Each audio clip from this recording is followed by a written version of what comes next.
하나님의 말씀 신명기 22장 13절에서부터 30절까지 말씀입니다.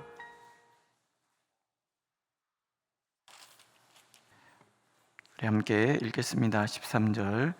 누구든지 아내를 맞이하여 그에게 들어간 후에 그를 미워하여 비방거리를 만들어 그에게 누명을 씌워 이르되 내가 이 여자를 맞이하였더니 그와 동침할 때에 그가 처녀임을 보지 못하였노라 하면 그 처녀의 부모가 그 처녀의 처녀인 표를 얻어가지고 그 성문 장로들에게로 가서 처녀의 아버지가 장로들에게 말하기를 내 딸을 이 사람에게 아내로 주었더니 그가 미워하여 비방거리를 만들어 말하기를 내가 내 딸에게서 처녀임을 보지 못하였노라 하나 보라 내 딸의 처녀의 표적이 이것이라 하고 그 부모가 그 자리의 옷을 그 성읍 장로들에게 펼 것이요 그 성읍 장로들은 그 사람을 잡아 때리고 이스라엘 처녀에게 누명을 씌움으로 말미암아 그에게서 은 100세겔을 벌금으로 받아 여자의 아버지에게 주고 그 여자는 그 남자가 평생에 버릴 수 없는 아내가 되게 하려니와 그 일이 참되어 그 처녀에게 처녀의 표적이 없거든 그 처녀를 그의 아버지 집 문에서 끌어내고 그 성읍 사람들이 그를 돌로 쳐 죽일지니 이는 그가 그의 아버지 집에서 창기의 행동을 하여 이스라엘 중에서 악을 행하였음이라. 너는 이와 같이 하여 너희 가운데서 악을 제할지니라.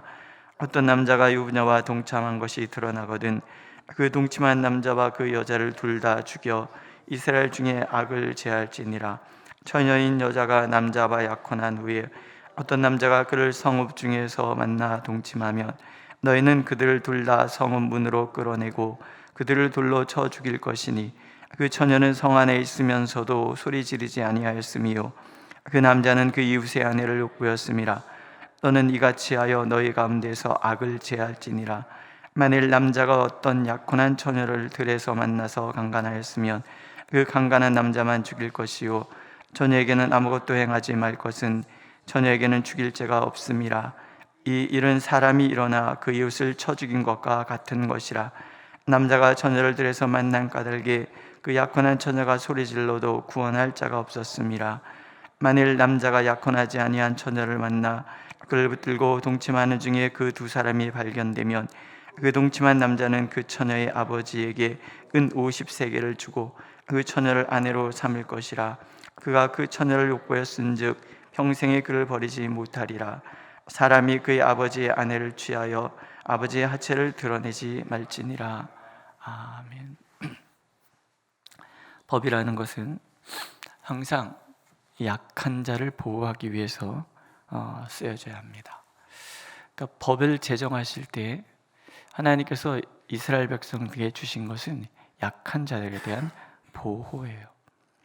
오늘 이제 7계명에 대해서 확장 적용하고, 그래서 간음을 금지하는 하나님의 법이 어떻게 결혼 관계를 보호하는 데 작동해야 하는지에 대한 구체적인 경우를 들어서 설명을 합니다.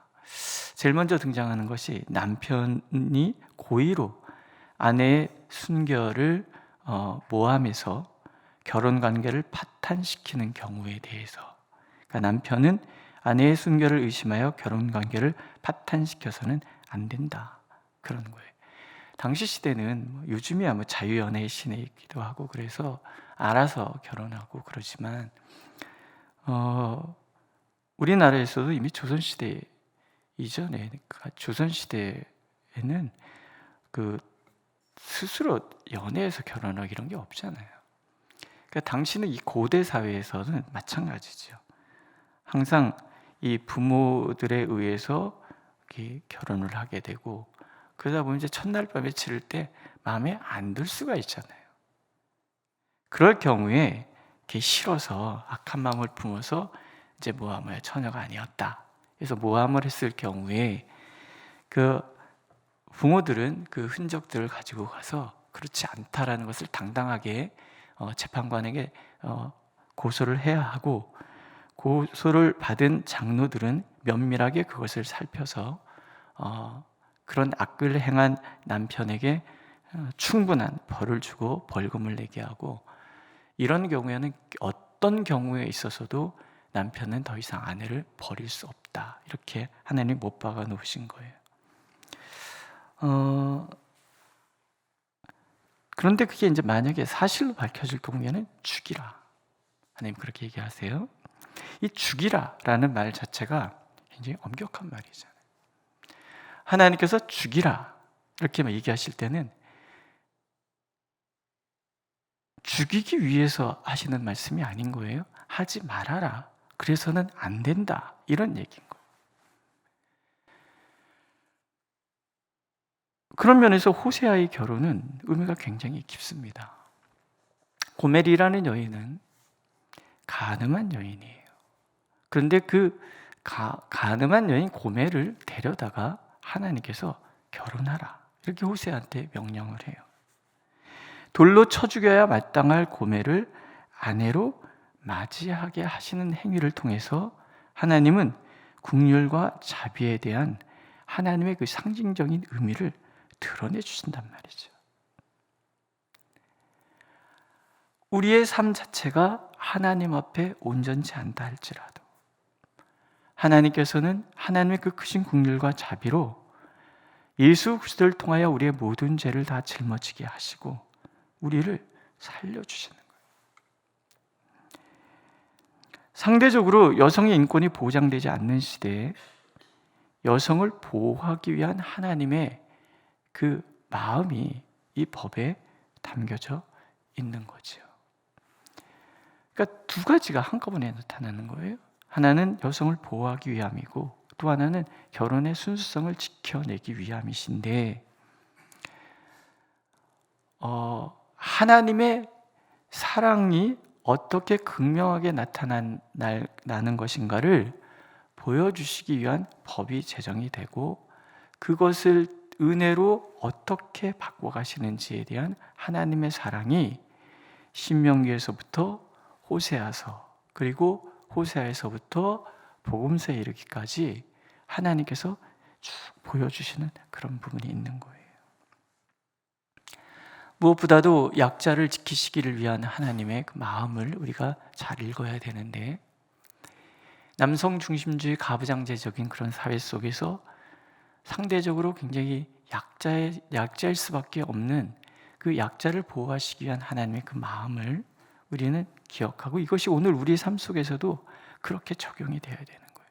약자를 보호하시. 특별히 가정의 그 결혼과 그 가정의 신성함, 하나님께서 가정을 얼마나 귀히 여기시는지를 우리는 이것을 통해서 알아가는 거죠.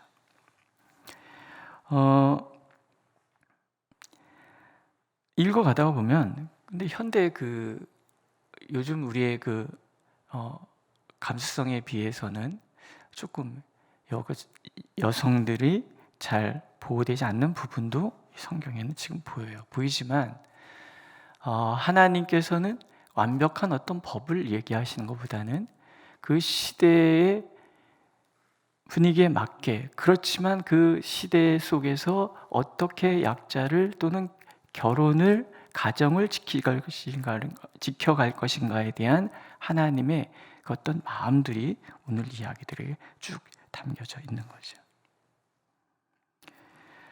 이것이 이제 에베소서에서는 이렇게 주님이 얘기를 하시죠. 가정은 결코 남성 중심적인 곳이 되어서는 안 된다. 이게 발전돼 가는 거예요. 아내는 남편을 주님을 섬기듯이 해야 하고 반대로 남편은 아내를 사랑하기를 예수께서 교회를 사랑하시듯 하라. 이렇게 얘기해요. 자, 어떤 사랑이 더 커요? 아내가 남편을 주님 섬기듯이 하는 그 사랑이 더 큽니까? 아니면 예수께서 교회를 사랑하듯이 아내를 사랑하는 것이 더 큽니까?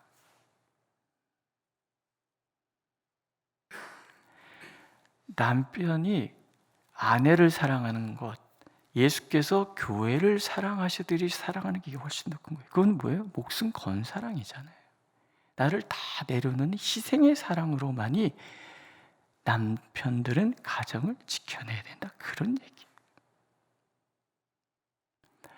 그러니까 우리가 이 결혼이 얼마나 신성한 것인가, 가정이 얼마나 신성한 것인가 하는 것들을 하나님께서는 예수 그리스도께서 교회를 사랑하는 것 같은 그런 마음으로 이렇게 얘기하고 계십니다.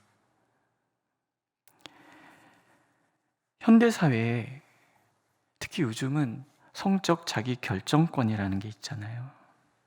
행복 추구를 위해서 스스로 상대방을 선택해서 성적 관계를 가질 수 있는 권리, 이런 것 때문에 가정이 굉장히 많이 이렇게 뒤흔들리는 그런 시대를 우리가 살아가고 있어요. 이런 환경 속에서 결코 우리가 놓치지 말아야 될 것은 하나님께서 창조하신 가정의 신성성을 우리가 지켜가야 된다는 거예요. 이 시대가 가정의 순수성을 자꾸 회방하는 그런 문화 사조들이 판을 치고 있지만, 그러나 우리가 예수를 믿는다는 것은, 하나님의 백성이 되었다는 것은 가정의 창조자가 하나님이시라는 분명한 고백과 결혼은 하나님과 인간의 언약 관계처럼 하나님께서 언약 관계로 맺어진 신성한 곳이라는 것을 늘 염두에 두어야 되는 거죠. 결혼식 주례를 하게 되면 그런 이야기를 주례 전에 이 신랑 신부를 모아놓고 이제 잔소리를 목사가 이제 하는 거지요. 내가 이제부터 잔소리를 할 거야. 잘 들어. 그러면서 이제 무슨 얘기를 해주냐면, 하나님께서 남자와 여자를 만나게 하실 때 돕는 배필이라고 그러잖아요. 이 돕는다라는 말에는 각각 다른 시선으로 바라본다라는 의미가 담겨져 있어요. 이런 거예요. 제 아내와 제가 키가 한 머리 정도 이렇게 차이가 나거든요. 그러니까 시선의 높이가 다르잖아요. 우성 아파트 살 때 저희 집 그 싱크대 뒤에 창문이 있어요. 조그만 창문이 있어요. 저는 항상 이렇게 그쪽 창문을 열 때 위에서 이렇게 창문을 열었어요. 근데 어느 날 아내가 옆에 서 있다가 왜 이렇게 어렵게 열어? 밑에서 열어. 그럼 쉬워요. 그렇게 얘기를 해요. 그런데 저는 밑에서 열어본 적이 없어요. 본 적이 없으니까. 그래서 아내는 밑에서 이렇게 연다는 거예요. 보니까 그게 더 쉬워. 컵이나 걸리지 않고. 제가 그때 알았어요. 자, 이게 맞아 라고 얘기하는 것과 이런 것도 있구나 라고 얘기하는 것과 다르잖아요. 돕는 배필이라는 것은 그런 거라는 거예요. 이렇게 볼 수 있는 남편의 시각이 있고 이렇게 볼 수 있는 남편의 시각이 서로 조화를 이룰 때 입체적으로 모든 문제를 바라보고 해결하게 된다 그래요. 연애할 때는 다르기 때문에 다른 것이 매력이 되어서 연애를 해요. 근데 결혼에서는 다른 것 때문에 싸워요. 다른 것은 틀린 것이 아닌데 다른 것을 자꾸 틀리다고 얘기를 한단 말이에요. 나와 다르다는 것이 하나님께서 주신 선물이라는 것을 알 때 가정이 얼마나 아름다운 곳인지를 우리가 알게 되는 거죠. 하나님께서는 각각 다른 시각, 다른 가치관을 만나게 하여 주셔서 우리의 가치관이 더 배가 되도록 만들어 주시고 우리의 시선이 더 배가 되도록 만들어 주시는 거예요. 그래서 제가 신랑 신부 이렇게 새색시 새신랑이 오면은 꼭 다른 것은 틀린 게 아니야. 다른 것 때문에 싸우지 않도록 노력을 해야 돼. 그런 잔소리를 해요. 듣는지 안 듣는지는 알 수 없어요. 제가 같이 안 살아봐서 모르잖아요. 나중에 그게 문제가 되면 찾아와.